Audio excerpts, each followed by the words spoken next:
J'apprécie vraiment quand des jeunes en fait arrivent à faire des projets comme ça astronomiques dans des établissements. Et puis on a vu avec Lille ce matin, ça crée des vocations. Parce que voilà, par rapport à tes témoignages, tu avais assisté à une visite de l'EHP en terminale, après tu as continué. Puis, même si ton métier d'aujourd'hui est différent, mais voilà, il y a toujours un fil qui est là. Donc effectivement, moi ce que je souhaite par rapport à vous, c'est que, enfin, je vous souhaite, c'est pas ça, mais vous deviendrez peut-être pas tous astronomes professionnels. Enfin voilà, au niveau des statistiques, ça peut pas être raisonnable. Mais je pense que tous, il y aura peut-être un fil astro qui sera là. Et des fois, c'est ce que j'ai aux jeunes, on peut pas tous être astronomes professionnels, mais l'intérêt de l'astronomie, c'est que c'est une astronomie, c'est une science qui peut se pratiquer au niveau amateur. Et voilà, j'espère que quand vous serez adulte, comme aujourd'hui, vous continuerez à faire de l'astronomie, à rejoindre des clubs et puis faire vivre cette science, voilà, de votre façon. Hein.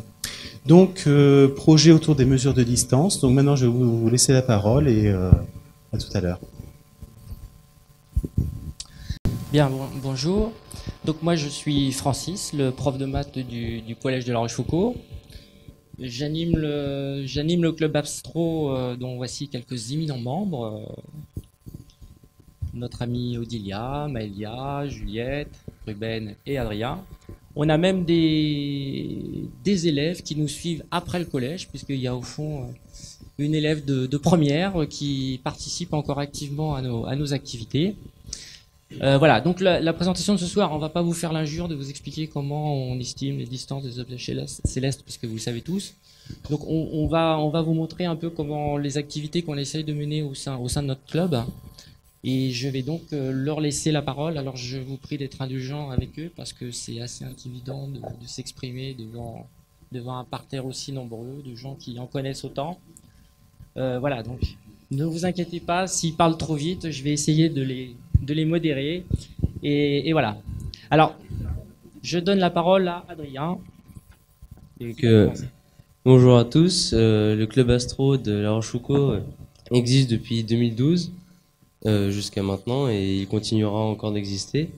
Nous possédons moins de 10 membres pour des raisons d'organisation. C'est un peu trop compliqué de gérer un groupe trop nombreux. Et, voilà.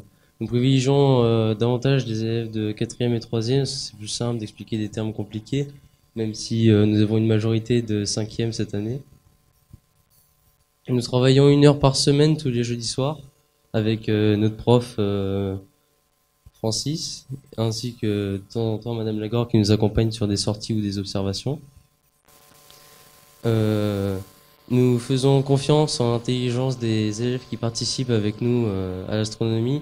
Et nous nous limitons pas à juste faire des expériences sur des fusées à eau ou sur l'étude des saisons avec l'espace.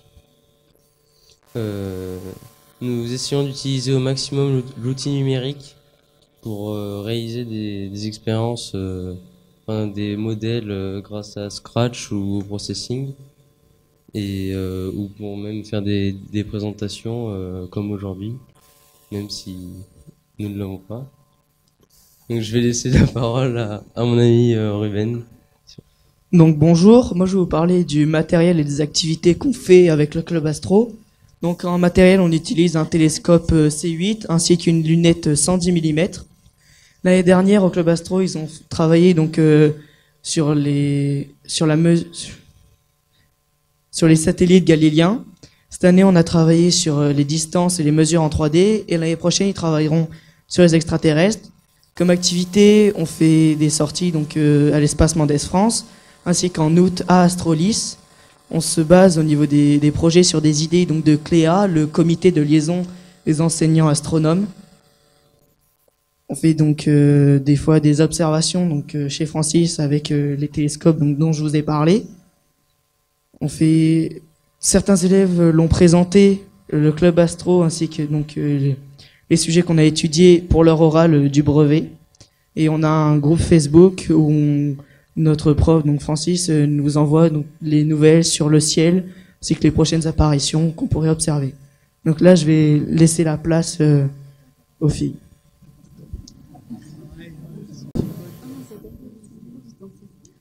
Donc ici, vous pouvez voir deux maquettes 3D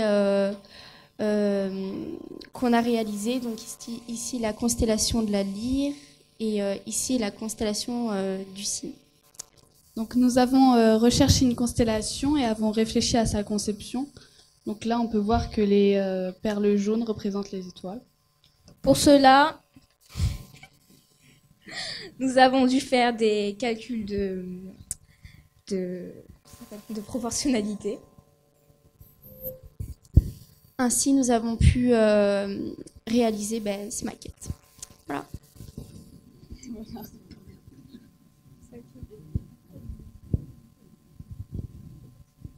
Cette année, nous avons travaillé principalement sur 3 méthodes d'estimation de distance, notamment la parallaxe que 2 de nos camarades ont utilisée pour leur oral de brevet.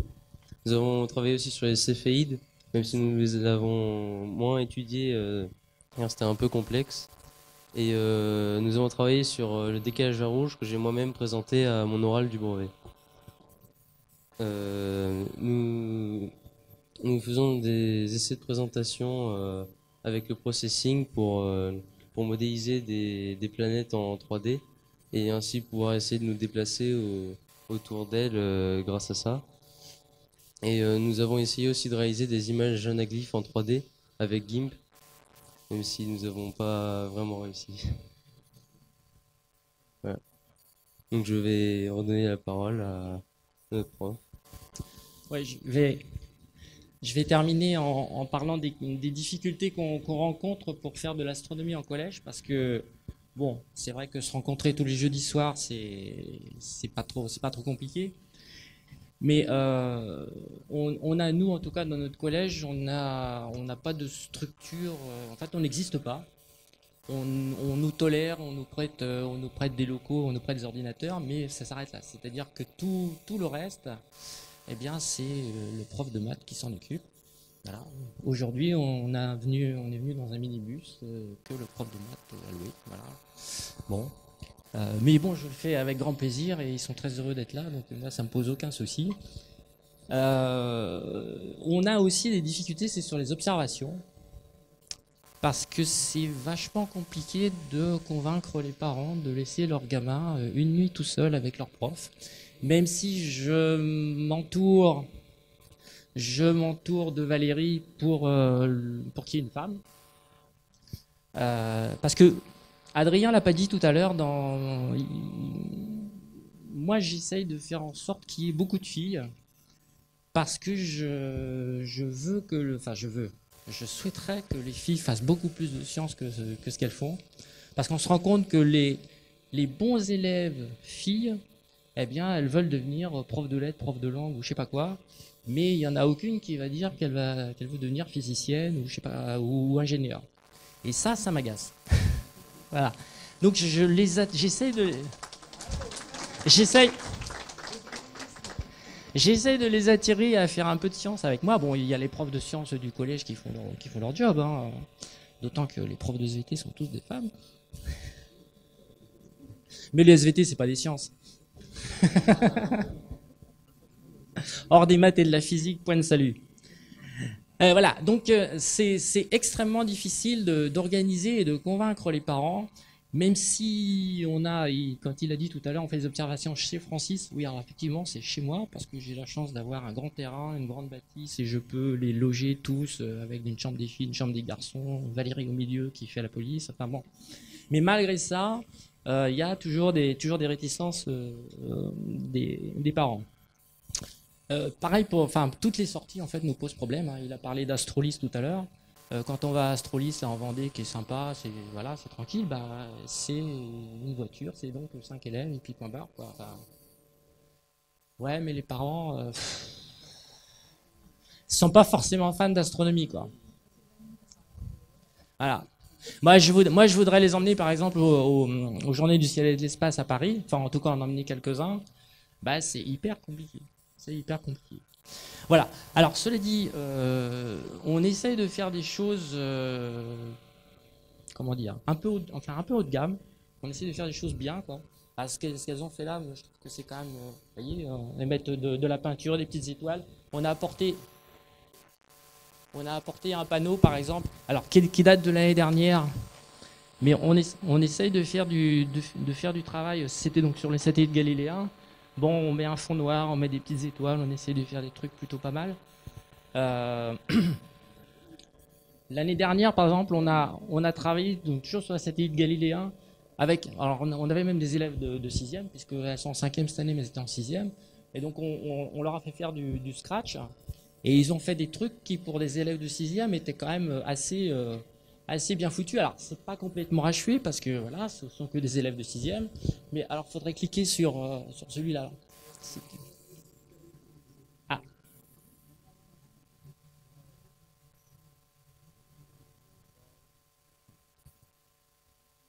ouais. Et après, après, tu passes la souris là-dessus, juste pour montrer ça. Et donc, en passant la souris là-dessus et en cliquant, il y avait deux, trois phrases sur chacun des satellites. Bon, c'est des élèves de 6e qui ont fait ça. Et on a un élève de 3e. Alors, est-ce que tu peux ouvrir l'autre qui s'appelle Vitesse de la lumière, s'il te plaît? Donc, un élève de 3e qui, lui, a présenté la vitesse de la lumière, toujours au DNB, et qui avait développé, voilà, Scratch vitesse lumière, voilà. Et qui a développé tout seul, ici, là. Donc, a développé une petite simulation de l'expérience de Roemer, voilà, qui a été un support à son exposé d'oral de DNB, voilà, où il explique que la vitesse met un certain temps pour arriver et que le satellite n'est pas à la place où on l'attend au moment où on reçoit la lumière. Voilà. Donc, on essaye. Alors, il a dit un très petit nombre d'élèves. La contrepartie du fait que j'ai aucun soutien, c'est que je choisis les élèves. Voilà, c'est clairement pas ouvert à tous. Ça a été ouvert à tous pendant 2 années scolaires, puisque c'était dans le cadre de l'emploi du temps, donc dans le cadre du collège, donc là, effectivement, c'était ouvert à tous. Mais à partir du moment où voilà, il n'y a pas de soutien, bah, je choisis mes élèves pour avoir des élèves avec lesquels on peut faire du travail un peu sophistiqué, on va dire. Voilà. Donc l'astronomie au collège, c'est pas simple, et dans un lycée, je pense que ça va être à peu près pareil. Bon, même si les élèves sont plus grands, les parents ont peut-être plus les lâchent peut-être plus facilement la nuit. Je sais pas s'il y a des profs de lycée dans l'assistance là, mais voilà.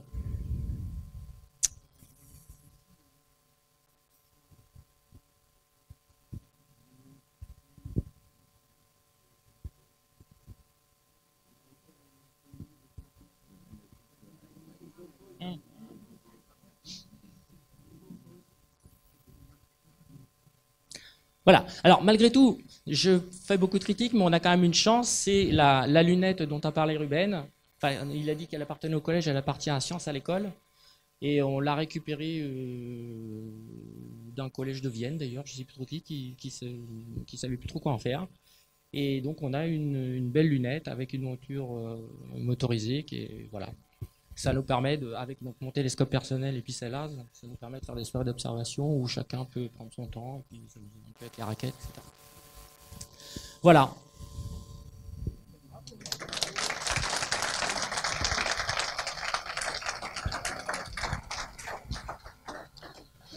Oui, donc au niveau du constat, alors je ne vais pas généraliser parce que j'ai pas accès à tout non plus, je vois pas tout, mais je sais effectivement, je vais passer des établissements comme ça, je vois pas de problème, et que c'est parfois compliqué et que parfois, c'est des personnes en retraite qui reviennent faire des sortes d'ateliers pour les collégiens, et puis ben, ça tient un an. L'année suivante, ben, c'est une catastrophe parce qu'au lieu de faire des ateliers, ils font de la garderie. Enfin bon. Et puis, alors après, à d'autres endroits, ben, ça marche aussi. Dans un lycée en Deux-Sèvres, ils ont aussi réussi à monter un club astro, ils font des observations. Et après, c'est toujours le problème du temps, voilà, parce qu'en dehors du cadre scolaire, ben, les élèves, c'est plus des élèves.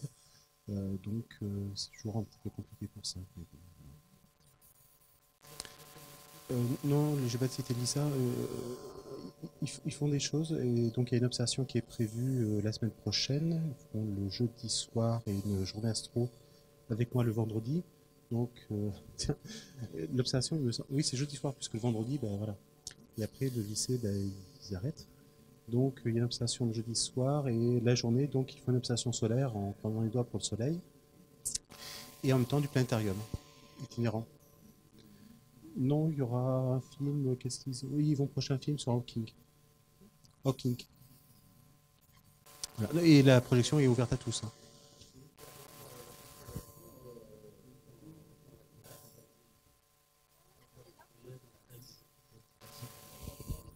C'est pour montrer la constellation vue de face. On l'a présenté perpendiculaire, vertical, voilà.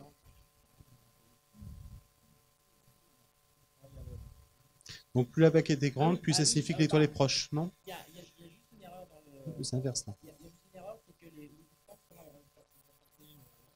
Les distances sont inversées. C'est celle-là qui est la plus proche de l'observateur et en fait, il y a que des... Voilà. Devant. C'est elle, ici, là. Ah. Donc les distances sont en fait inversées. Alors que là, ça se garde. Oui. Médème qui est très lointaine. Et si elle est très lointaine alors qu'on la voit relativement brillante aussi pendant que les étoiles proches, c'est parce qu'elle est très grosse. Parce que les températures sont identiques.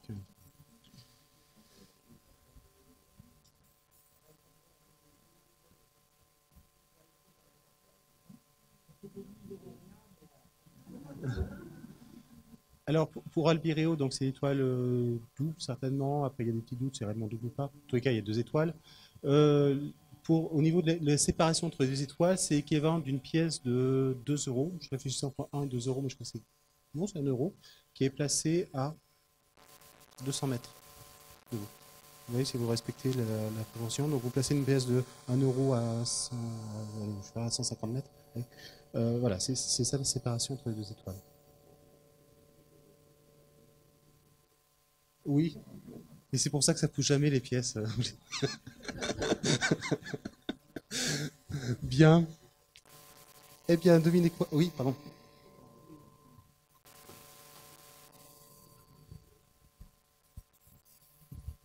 Je voulais juste dire 2 choses parce que je pense que c'est très très bien d'inciter les jeunes à faire de l'astronomie dès le collège, en particulier pour les jeunes filles. Parce que, alors je voulais même signaler que même si les jeunes filles sont en général peu attirées par la physique, elles sont en général très attirées par l'astronomie. Et lorsqu'au niveau des thèses, il y a 40% des thésards en France qui sont des jeunes filles. C'est une proportion extraordinaire, donc vous avez toutes vos chances. Je vous encourage à continuer. Et puis je voulais aussi signaler qu'il existe maintenant des choses qui pourraient résoudre une partie de vos problèmes, qui sont des réseaux de télescopes que l'on peut adresser par Internet et qui permettent de régler le problème de travailler la nuit, puisque vous pouvez avoir accès à des télescopes qui sont dans l'hémisphère plus loin. Ça s'appelle Hand of Universe et ça, c'est quelque chose qui est en train de se développer beaucoup.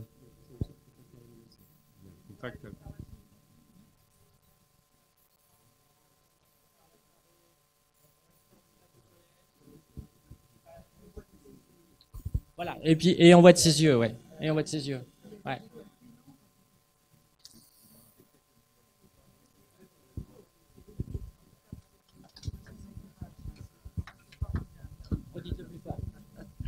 Je dis bravo pour les filles et je les encourage parce que c'est formidable. Hein. On n'en trouve pas toujours, mais de plus en plus, on en trouve et ça, bravo. Oui, mais les garçons, ils sont en majorité. Ils sont en majorité, les garçons. Il n'y a pas beaucoup de femmes. Hein. Mais cette année, la majorité, c'est les femmes. Enfin, les filles. Eh ben, j'en suis très contente. Ce n'est que 2 hein, cette année.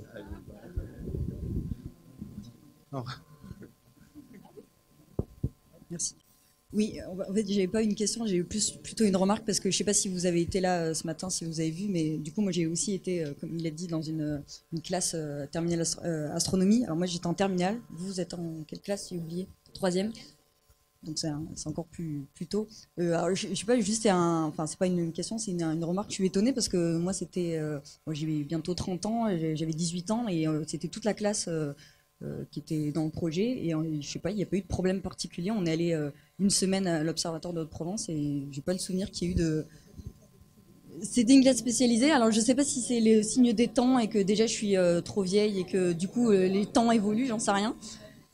Mais on avait passé des nuits entières loin de nos parents et j'ai pas eu de soucis.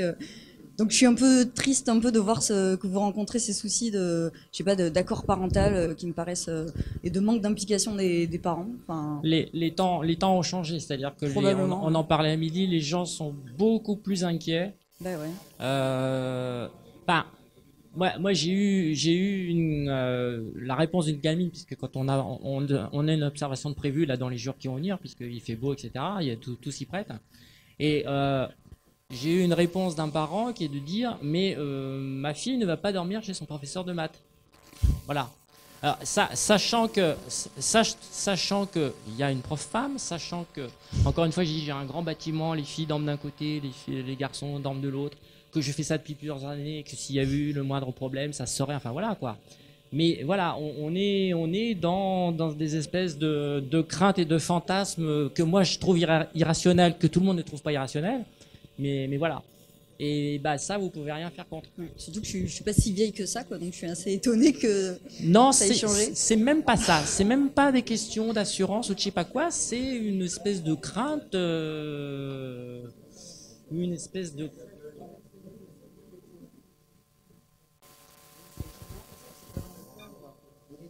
Attends, Je suis pas sûr que ce soit ça. Il me les confie bien le jeudi soir pendant 1 heure. Donc, et c'est pas dans le cadre de l'éducation nationale. Oui, d'accord. Ah bon. Voilà, c'est comme ça, c'est comme ça. Non, c'était Oui. juste pour par le retour d'expérience que voilà, j'étais étonnée. Et alors, je vais juste dire, bon, c'est des remarques un peu bateau peut-être, mais ce que vous faites là, c'est vraiment, c'est super de le faire. Et même si quand vous faites rien dans l'astronomie plus tard, on s'en fout. Vous faites quand même des choses qui sont que vous allez pouvoir valoriser personnellement et même professionnellement, parce que moi, ça m'a énormément servi de tout ce qu'on avait fait dans ce projet-là, de faire des projets, travailler ensemble. Là, vous parlez devant des gens. Devant 80 personnes, je sais pas quel âge vous avez, mais je pense qu'il y a peu de gens de votre âge qui font ça et qui s'entraînent à parler devant des gens. Donc rien que ça, c'est super. Vous faites du travail d'équipe et tout, donc je pense que, j'espère que vous allez réaliser que c'est vraiment un truc, ça vous servira toujours et j'espère que c'est une expérience qui vous a plu. Et juste dernière chose, alors on vous a dit les filles machin et tout, et bon c'est vrai que, enfin. Il y a quand même peu de filles dans les sciences, mais ce que je constate aussi, c'est que les filles sont super intéressées. Après, elles vont pas plus tard dans les sciences en vrai parce que c'est vraiment dans la tête principalement la barrière. Et moi, quand j'étais intéressée pour l'astronomie, mais sans plus, on m'a dit tu devrais t'abonner à Ciel et Espace. Ah bon, c'est pas pour moi, mais c'est quoi ce truc Mais si, tu sais, c'est pas, t'as le droit, c'est pas parce que t'es une fille, t'as le droit de. Et donc, je me suis abonnée à Ciel et Espace et du coup, ça a fait ma connaissance scientifique. Donc, en fait, il faut juste se dire, pourquoi pas moi, en fait. Enfin, pas parce que je suis une fille que c'est pas les trucs techniques, c'est pas que pour les gars. Et donc c'est principalement des barrières qu'on se met dans la tête. Et après on va dire ouais, mais je suis pas trop sûre, machin. Les gars, ils en savent autant que vous. C'est juste qu'ils vont être plus sûrs d'eux. Et en fait, et ça se voit plus quoi. Enfin voilà, donc c'était juste on va vous saouler peut-être les filles. Oui, c'est bien, machin. Et voilà, c'est bien, mais c'est vrai que c'est bien qu'il y ait des filles. Et j'espère que dans 10 ans, les choses seront différentes de quand. De moi, qu'à chaque fois on me dit vous êtes une fille qui aime l'astronomie, c'est étonnant, vous êtes sûr que vous voulez un télescope mais vraiment une fille. Bah oui, une fille, oui. Merci, votre discours fait du bien parce que voilà, ça fait du bien que quelqu'un d'autre que moi le dise. Et en donnant la parole, donc juste une opération qui est conduite par l'Espace Mars France. Donc on a terminé un label qui s'appelle Femmes et Sciences. C'était une opération en fait pour montrer donc les carrières scientifiques faites par des femmes. Et là, on relance donc ce projet-là par un fonds FEDER, donc qui recommence. Donc, c'est l'occasion de pouvoir proposer gratuitement, établissements scolaires, voire et autres, eh bien, des femmes plutôt en sciences qui ont fait des actions et voire de l'entrepreneuriat. Voilà. Donc, ce sont des témoignages. Donc, le dernier témoignage qu'on a fait dans ce cadre-là est en astro. Donc, c'était à Lusignan, avec Tabata Sauvager, qui a fini sa thèse et là maintenant a créé une association pour faire un bus de l'espace, un Space Bus, et qui normalement, on va essayer de travailler là-dessus, sera présent dans la Vienne l'an prochain. Voilà. Et je te donne la parole. Oui, bon, mes questions étaient sur... Non, je voulais savoir si par rapport au cahier du CLEA, enfin au comité de liaison et tout ça, vous participez activement au travail qui est fait. Et puis deuxième remarque, c'est souvent difficile dans le temps scolaire d'avoir ce type d'échange de temps, de soirée, voilà. Après, il peut y avoir d'autres moments, par exemple, il y a beaucoup de stages organisés l'été ou qui là sont dans un cadre un peu plus structuré, organisé avec des référents, voilà. Et ça peut être plus facile à ce moment-là d'avoir, par exemple, à Val-Drôme, il y a maintenant une session de formation pour les jeunes de cet âge. Et c'est intéressant d'être dans ce type de projet parce que là, c'est assez simple d'y aller avec un petit groupe et de participer à ce genre de structure, quoi. Voilà. Le CMEA, avec tout ça, il y a aujourd'hui des choses qui n'existaient pas d'ailleurs il y a 50 ans ou 40 ans ou 50 ans. Alors, sur le CLEA, la réponse c'est non, parce qu'en fait, j'ose pas. Alors, j'ai tort, mais voilà. Oui. Alors, je lis les cahiers Clairaut et toutes les 3 idées qu'a présentées Ruben tout à l'heure et ce que j'avais fait les années précédentes venaient des cahiers Clairaut que j'ai adaptés, voilà, à mon public, etc. Mais oui. Après, sur l'organisation de véritables stages, oui, je pourrais le faire, mais encore une fois, je suis totalement bénévole et ça demande beaucoup de boulot et clairement, j'ai pas le courage. Voilà, je le dis de manière franche et voilà. Déjà, on bosse en gros 35 jeudis dans l'année. À peu près, hein, à peu près 35 heures, grosso modo.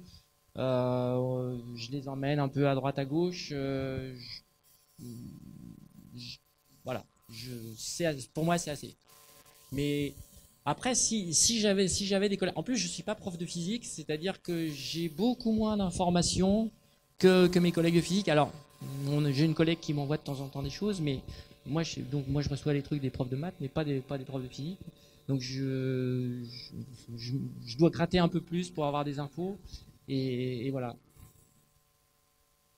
Ça vous déçoit peut-être, mais après. Non, c'est pas une question d'être déçu, c'est pas. Après, si j'avais des collègues qui venaient. Mais être dans adhérer au CLEA et puis participer à des échanges et tout, c'est aussi trouver des solutions qui sont expérimentées ailleurs pour faire ce genre de choses. Oui. Et du coup, le réseau.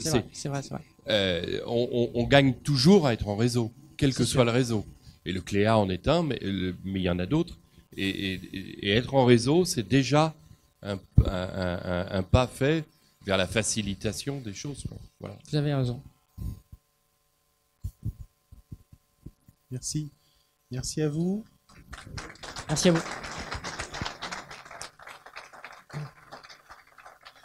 Bien, on va arrêter là pour l'après-midi. On va passer à... On va manger, oui. Et on se retrouve là à 20h30 pour la conférence de Monsieur Vigroux. Voilà.